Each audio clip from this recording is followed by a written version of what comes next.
Hello, welcome back to this Let's Play of Final Fantasy XIII. I'm Matthew Markowitz of normalmapping.com. Taking screenshots. I forgot those show up on the capture, but I did take a bunch at the end of this game. Anyway, totally threw me off. I'm doing these recordings after the fact, once again. Today we're going to be doing a bunch of dungeon stuff. It'll be good, hopefully. Just going to talk over it. It's not actually very interesting, so I might take this opportunity to talk more about my feelings about this game in general, and then, I don't know. I like parts of Final Fantasy XIII, but I think by and large it suffers from trying to be too many things and being over-refined. This game is clearly an elaboration on the ideas of 7 and 10 and 12. 7 in a lot of its character beats and scrappy terrorist group against like a huge government. 12 in like its holy quest and a lot of its linearity. The structure of you run from one end of the world to the other and then the game ends basically is taken straight out of 10. It's even more obvious here, but it's clearly a thing that came out of 10. Look at that tower. That tower is awesome. I'd take another screenshot here. Yeah. I like using a game that looks as good as kind of like an excuse to break out the screenshots and enjoy some good art. I don't know why I'm just spinning around. I actually was talking on Skype while I was doing this, and I don't think I intended to record a lot of these things, but it is what it is. And then this Pulse stuff is clearly inspired a lot by 12, which was a game that was... just a second. We get through there, and we'll be in Abba. You're almost home. Yep.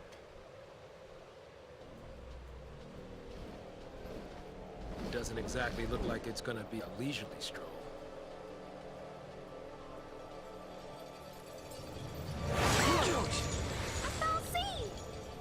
Oh, so we just head through this Foul Sea's lair to get to Airbo, right? What's another Foul Sea at this point, huh?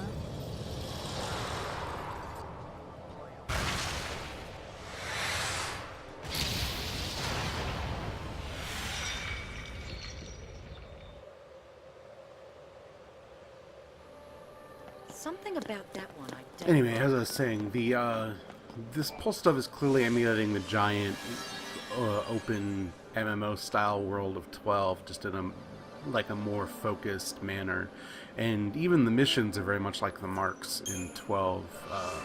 I think they're less interesting than the marks in 12, but it's neither here nor there. Or, you know what, actually, that's not the case. That's totally relevant, because the problem with this game is that when it takes from these RPGs, it doesn't put it together in a way that makes sense. Like, 10's linear, but it's fine because there's a bunch of story stuff and you're on a pilgrimage, and like there's still downtime and character beats, and it's this huge journey, and you feel like it's a huge journey. I've been running through 13 for, at this point, like 30 hours, 35 hours, and I didn't feel, and I don't feel by the end of the game that I've like gone a whole lot of places. Like, I've run around big areas, but it doesn't feel like a huge journey a lot of the time, especially since like you split up and reconverge, but it never gives you enough sense of geography to give you a sense of like taking a journey. The only time that's true is here, where you spend all of your time on Pulse seeing Cocoon in the distance, and slowly it grows and grows until you get to the end of, basically the end of the world, and you head off to Cocoon again. And that's great. That gives you a good sense of place. It's great, but the game doesn't actually have the things that make 10 good in it. And then when you get to this part, like, it's just a watered down version of 12, and 12 works because it's a much different game that gives you this open world early on and lets you know that, hey, you're going to be roaming around killing mobs, and it's going to, you know, just be this single player MMO. I mean, like it or hate it, that's what that game is. I really like 12, but it is that. There's another story thing here. No, not quite, I guess. Oh.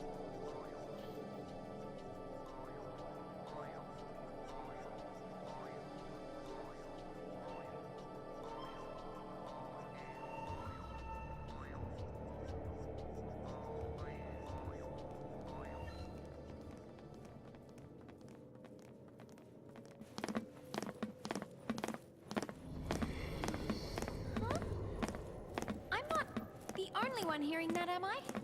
No, it couldn't be them. Could it?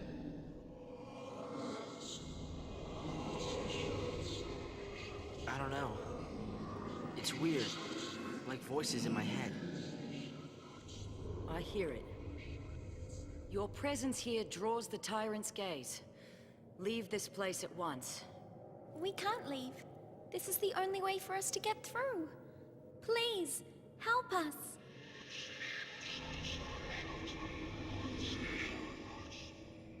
As you wish. Look for us, and the way will open.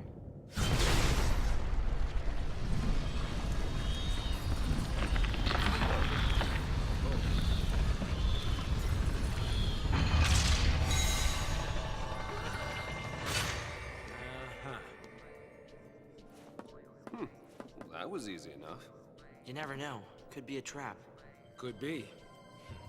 Don't see no stairs, though. Do you? Nope. This is our ride. Bumpy or not. Anyway, there's going to be a bunch of battling and climbing this tower, but it's self-explanatory. So I'm just going to focus on talking over it and try to shut up when the story beats happen. There aren't that many in this tower. As I was saying, it doesn't get the 12 stuff right either, so it just ends up being this mishmash of two RPGs that have already been done better, and that part is supremely frustrating. I get the impetus of what this game was going to be. They wanted something, first and foremost, that looked amazing. Like, at the time, and even today, this is maybe the best looking RPG that exists. Say what you will about Nomura's character designs, and I'm not a fan either. I think they're mostly garbage.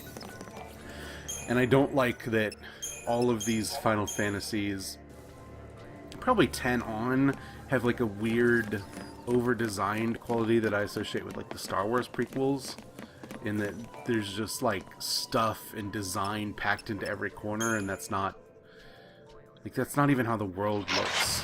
Like, it just looks like the art department went crazy on the thing. And it makes everything look kind of ridiculous and kind of cheap, because everything looks like it was painted with the same level of detail. Like someone just went and drew a bunch of concept art and like, yeah, let's make that. But like, technically, this is an incredibly impressive game. It looks great.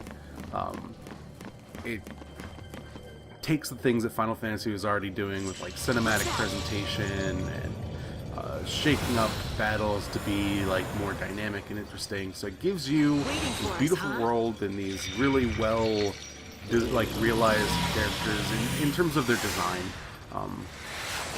and gets you into these battles that change up a lot of what makes a JRPG like a JRPG. You don't have to manage resources anymore outside of the battle itself, because everything recharges except for the TP, but like you don't really need much of that.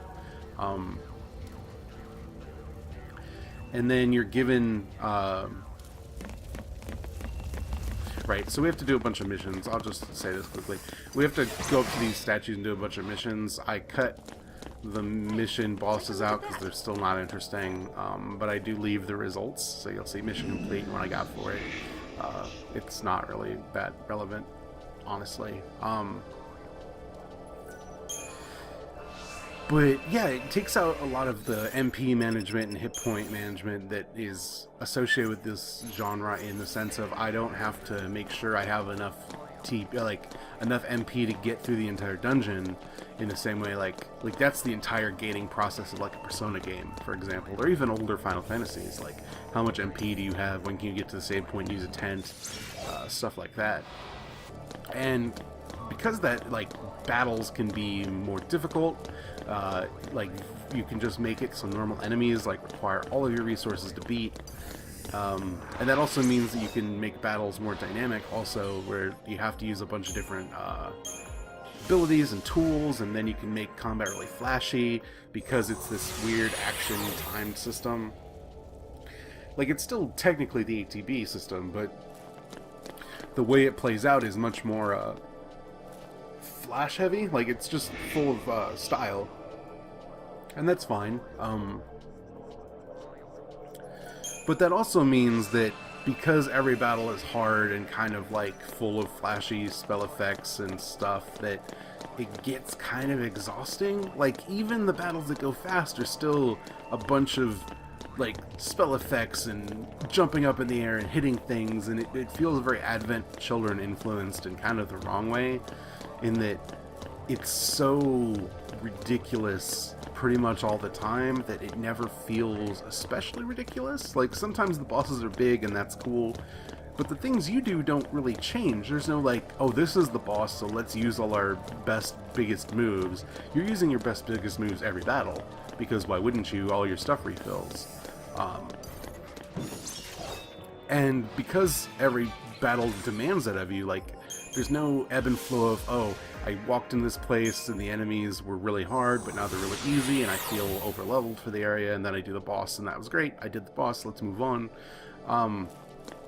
Like, there's no point in this game where you just become like a stompy monster. Like, you get close. Like, I coasted through the last part of this game, but it never felt as empowered as, like, I'm 10 levels over this dungeon's area in like a more traditional RPG, where you literally are just, nothing can touch you. In this game, if you're not paying attention, you'll still get wrecked. And it just means that there's no such thing as like easy battles for like grinding, especially since the way enemies respawn and they appear on the map, grinding is just a giant pain. You can't just run around in a circle and like hit X a bunch when enemies show up, which is how you grind in most RPGs, you know?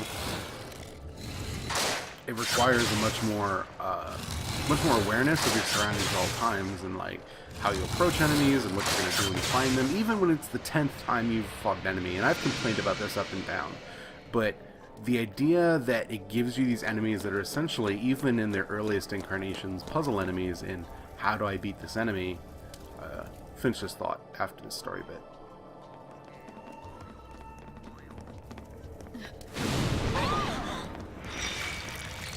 Right, here we go again. Can't take a hint. You're one to talk. Huh?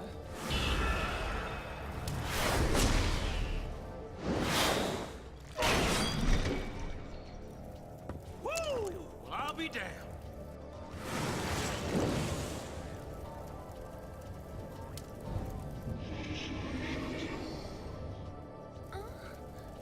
Are they sad? Well, I guess the way is open now. Mm-hmm.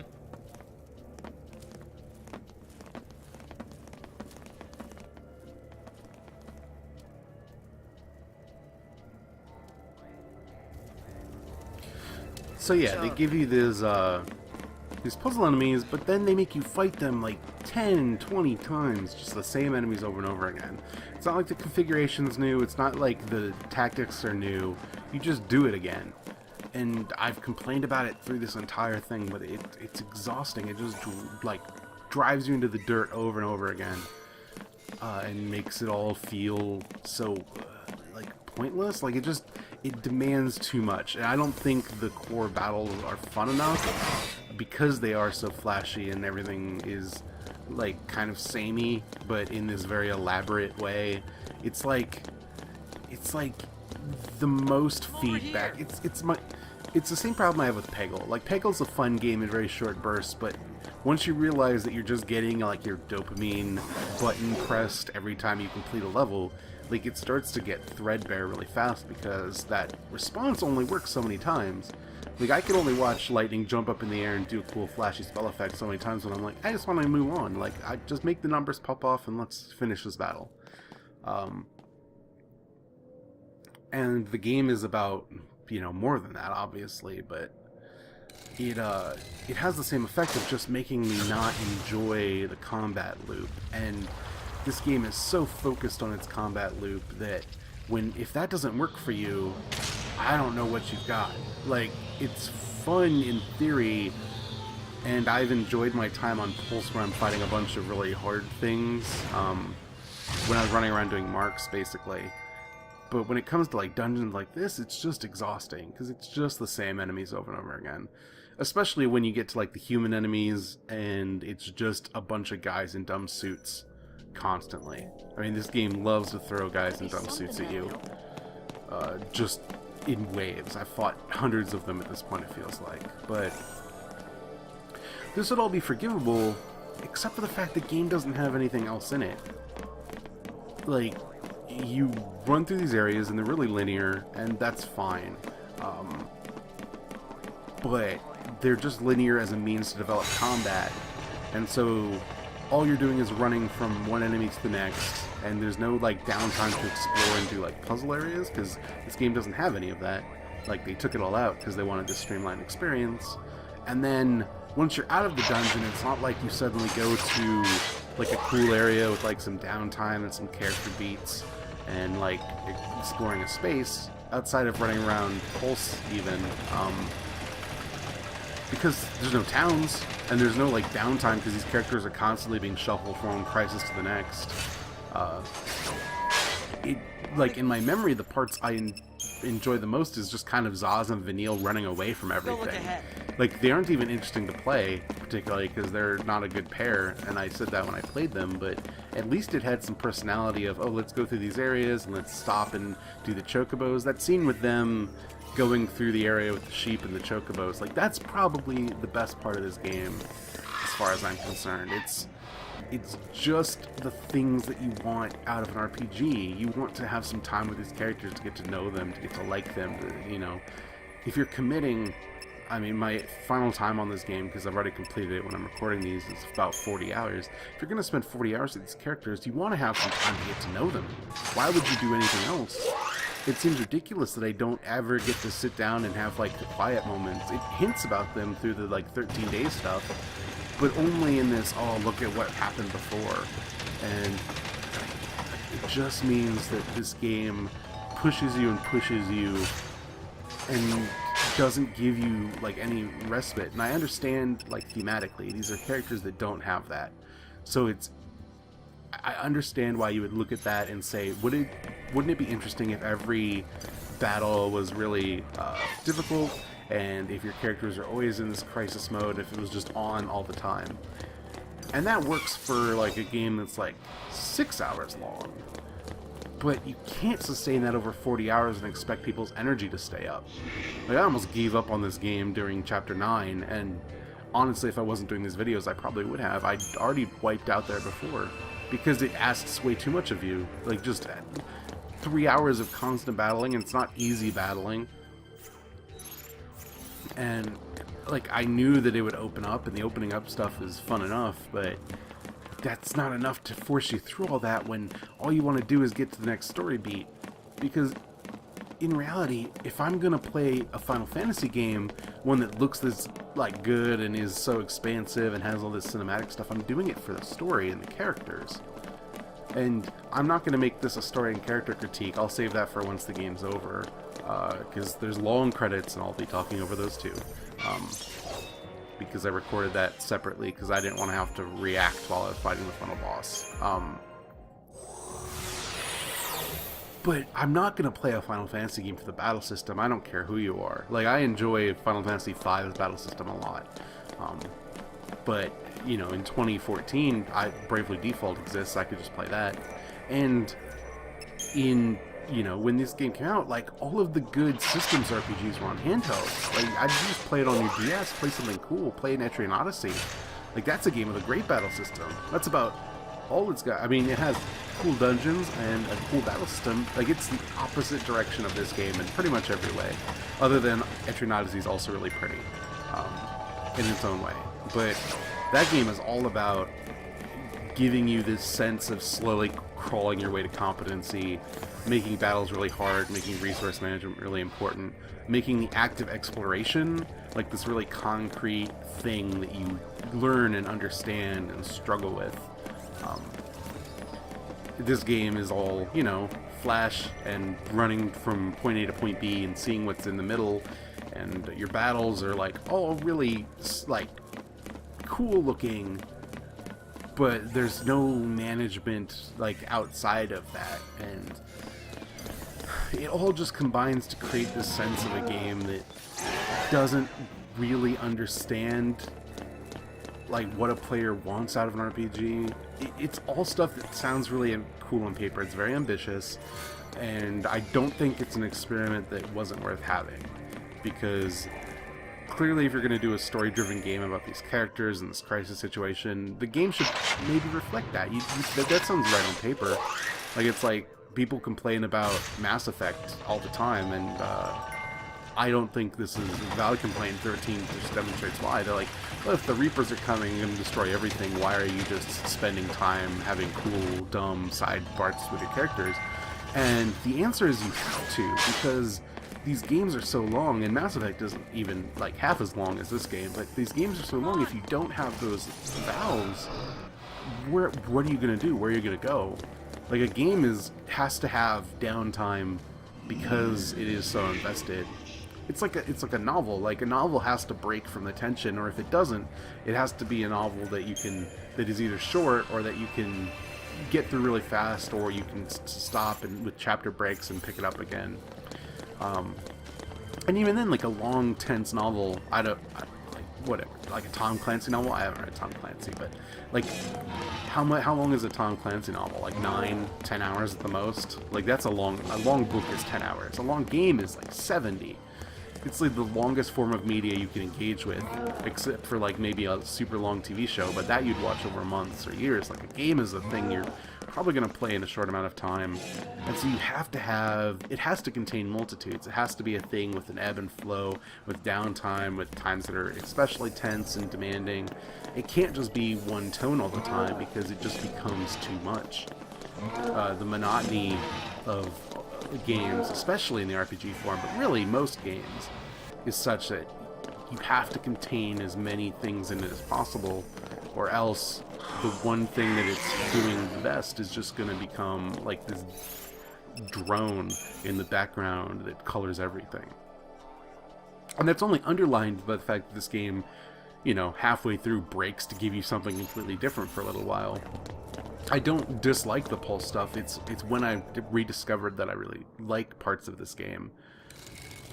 But this game should have probably just been that all along. Or it should have just been the quarter crawl and like made you reckon with that, but also been half as long. Like, that would have been fine too. If this was just like an RPG action game where you're running through these environments and fighting all these enemies and then it's over, like, that's fine. Like, it's just Bayonetta with hit points, right? At some point. It's honestly not too far from that, but instead it gives you this moment where it's like, oh, well, now for 5-10 hours we're an MMO, or like an open world MMO. Like, you just go through this area and you fight a bunch of enemies, and there's like quests that you're going on, and you're pulling aggro from various enemies, and a lot of enemies that are really hard don't pull aggro, but you can go and confront them if you want. And it's things that are just anathema to what 13 does well. So you're left with this experience that's very disjointed, and it only underlines the weaknesses of the core gameplay. Like, I enjoy Pulse, but Pulse ultimately made me dislike 13 as a game more, because what it represents is the fact that this could have been anything else and probably would have been better for it. This is like the height of where Final Fantasy's design was going. Like, it's very polished and very refined, and every beat makes sense on paper. Like, the fact, like, RPG flow, like, you don't ever need to grind, and if you do, you'll become overpowered, and like, the level progression is very codified. Like, you're gated at every instance. It gives you like this ideal playthrough that creates like a thing that is clearly exactly what the designers intended. The problem is that's not fun. Like, that's not what people want out of RPGs. People want, like, a feeling of customization over their characters, and they want to, like, have these moments to identify with them. That's why all those dumb Persona spin-offs are popular, and why I play them, and why a lot of people play them, even though, like, they're basically fan fiction. It's, you like those characters. Those games were built on creating characters that you liked and empathized with, and so if you just have a game that's sold on, hey, let's hang out with these characters some more, people are up for that. People give you money, just hang out with these characters some more, even if it's in, like, a middling game, like Ultimax or whatever, you know? But it's not even the same genre. They just made a Persona fighting game, and people are into that, and people will buy it. Instead, you get this hyper-refined, but very sterile, perfect idea of what an RPG is, but in reality it basically underlines all of the worst attributes of an RPG, especially like Japanese RPGs, in that it's hyperlinear and it's almost devoid of customization, and the story stuff is what it is, but it's very long-winded, and it meters things out at like this incredibly slow pace that no one should be forced to deal with. Like, it asks you so much and it gives you so little, and it's just not fun at that point. Like, I get the experiment, and I see how every Final Fantasy naturally led to this, but at some point it just becomes over-designed to the point where it's a mess, and this game's just a mess. Like, mess means weird things in a world where, like, all of the games this fall just shipped broken if you weren't Nintendo. But in terms of design, this game knows what it wants to be, but never knows how to make that interesting, except for very few moments. Like, the Eidolon fights are really interesting. Early on, when it's giving you the tutorials where it's like, this area, you have to understand that this saboteur will make enemies weak, and then you can attack them because you're just Zaz and Vanille, and so you need a saboteur. That stuff's great. Like, that's where you understand that your battle system is about presenting you with puzzles that you need to solve. But then it goes on for another 30 hours. And it's just insufferable at that point. Like, it's not a reasonable thing to expect people to go through that. And it's unfortunate, because when this game is good, it's good. Like, I don't have much complaints about... I don't even know how to phrase this. There are parts of this game I really enjoy, and I'm not sad that I spent my time with it. But it's clear from this that what Final Fantasy was defined as stopped working. Or the people who make it don't understand how to make that formula work in a huge budget game that you spend years and years on. I'll stop talking. Sorry. They saved us again. Yeah.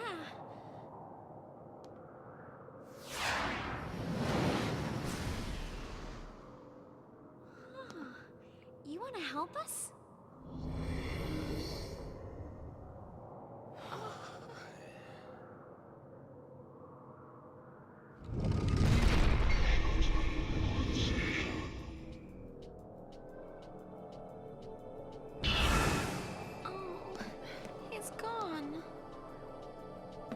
Let's just count our blessings. The way's clear. Right.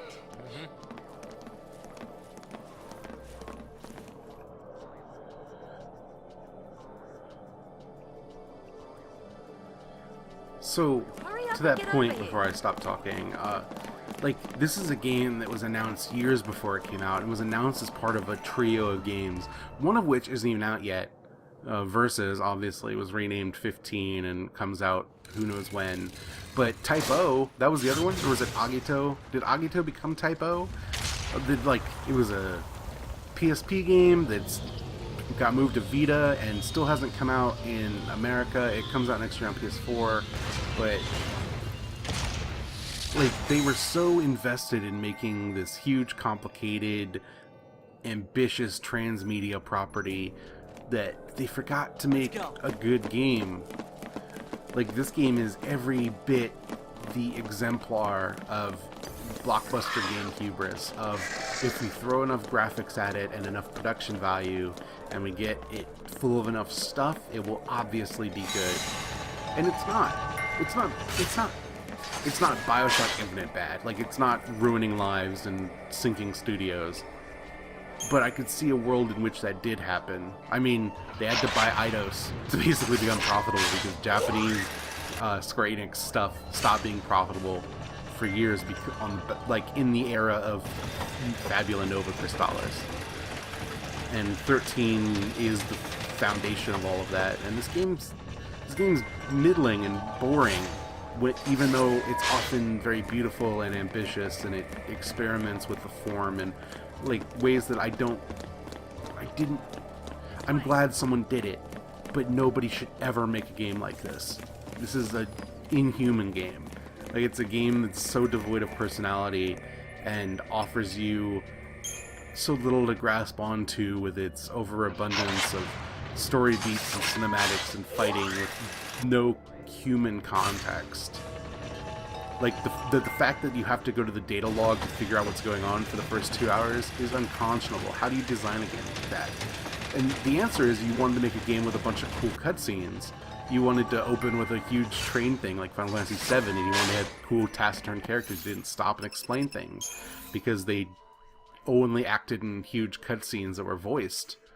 So you just put the lore in flavor text for people to read. But if you're going to build a world and give people characters, you have to give them things to hang on to. And this game has nothing to hang on to. And I don't think the story is as dire as all that. I actually much prefer the story of this game over its actual gameplay.